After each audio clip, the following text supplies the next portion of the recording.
이준석 전 국힘 대표가 내년 총선에서 대구로 출마할 가능성을 시사를 했습니다. 나중에는 또 뭐 광주도 출마할 수 있다. 이준석 대표가 지금 생각이 어느 지점에 가 있는 걸까요, 지금? 아직 본인도 본인 마음을 잘 모르는 게 아닌가 생각이 듭니다. 아직 그리고 시간이 좀 많이 남았어요. 우리 정치가 워낙 또 역동적이기 때문에 이제 음력설이 또 지나야 그 윤곽이 또 드러나는 거고요, 보통. 근데 이제 이준석 대표 같은 경우에 인유한 위원장이 이제 직접 본인이 강연하는 곳에까지 왔지만 대화를 하지 않고 일방적으로 자기가 이제 메시지만 전했는데요. 그러니까 본인이 국민의힘에 요구하는 변화 이런 건 주문을 했습니다. 근데 그게 이루어지지 않을 경우 자신이 원하는 정도의 변화가 이루어지지 않을 경우에 그럼 어떻게 할 것이냐. 그 플랜 B가 그러면 정치를 그만두는 것이냐. 그거는 전혀 아닌 것 같고요. 그렇게 되었을 때 국민의힘에서 본인이 도저히 이제 정치를 할 수 없는 상황이라고 판단하면 그러면 신당을 하든 아니 무소속을 하든 해야 되는 상황인 것 같고 그런 면에서 또 다른 플랜 B로 어떤 신당이라든가 하는 무소속 연대라든가 이런 걸 준비는 하고 있는 것 같습니다. 그래서 그 경우에 대구로도 갈 수 있다. 왜 그런 말을 하냐라고 생각을 해보면 저는 과거에 그 바른정당을 했던 유승민 대표의 시행착오를 아마 본인은 많이 복귀하고 있을 거라는 생각이 듭니다. 유승민 대표 같은 경우에 원래 이제 정통 TK 성골 중에 성골이라는 분이었거든요. 사실 정치적으로 봤을 때는. 근데 TK에서 유승민 전 대표가 지지를 받지 못했어요. 그러다 보니까 이게 전국적으로 지지를 얻는데 한계가 있었고 그래서 이준석 대표는 본인이 만약 국민의힘에 들어오지 못하고 나가서 따로 살림을 차려야 한다면 TK에서 뿌리 내려서 이 보수 본류에서 승부를 보겠다 그런 생각은 갖고 있는 것 같습니다. 네. 이준석 대표 말이 대구 출마를 한다면 가장 반개혁적인 인물과 승부를 보겠다 이런 얘기를 했고요. 또 보수계열 신당으로 광주에서 돌파할 수 있다. 자, 그 김한규 의원님, 그 여론조사 보면 이준석, 그 유승민 신당이 나왔을 때 그 지지자들을 이렇게 분석을 해보니까 민주당에서 더 많이 빠져나가요.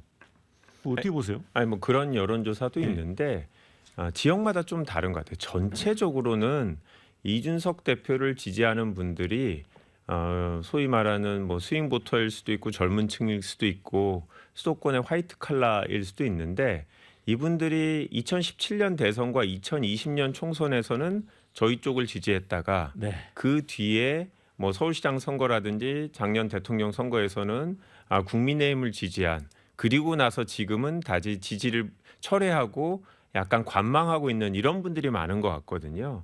그러니까 이분들이 기본적으로는 최근에는 보수 성향을 보였기 때문에 전체적으로는 저는 국민의힘의 타격이 좀 더 클 거라고 보고 어떻게 보면 새로운 보수 세력이라고 볼 수 있는 부분들이고 근데 다만 수도권에서 특히 서울에서는 이분들의 지지를 얻어서 저희가 49석 중에 41석을 얻었었기 때문에 그 41명 지금은 뭐 종로가 바뀌었으니까 40명의 현역 의원들은 이분들이 국민의힘에서 나와서 이준석 대표를 따라가면 저희가 서울에서 되게 위험하거든요. 그래서 서울에서는 분명히 저희 쪽에 불리한 부분이 있다라고 보고 있고 그래서 지역마다 의원들이 느끼는 체감도가 좀 다른데 수도권 의원들은 상당히 예의주시하고 있고 이준석 대표의 행보에 따라서 저희 수도권 선거 전략이 많이 바뀔 수 있다고 보고 있습니다. 네.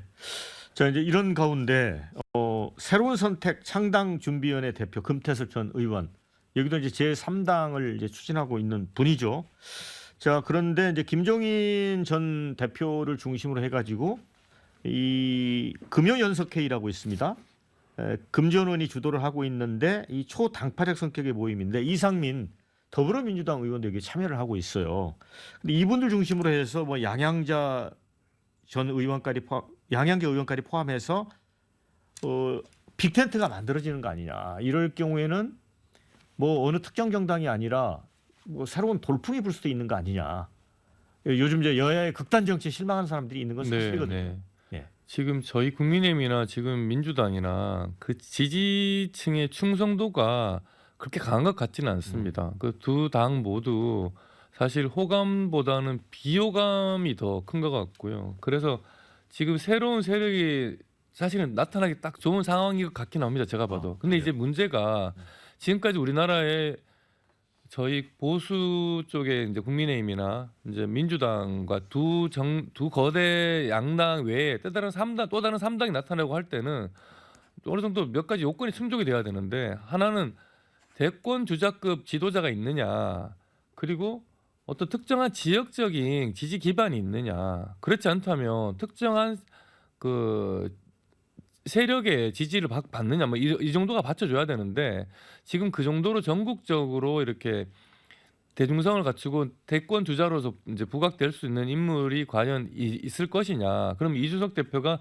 그 정도로 국민들에게 지금 차기 대권 주자로 지금 뭐 인정을 받고 있는 것이냐, 그런 것도 좀 살펴봐야 될 것 같고요. 또 전국적으로 골고루게 한 5%에서 10% 정도 지지를 받는다고 해서 소선거 구조에서 의원이 당선될 수는 없거든요. 비례대표는 모르겠지만. 그래서 상당히 한계가 있을 수밖에 없다라는 말씀 드릴 수밖에 네. 없습니다.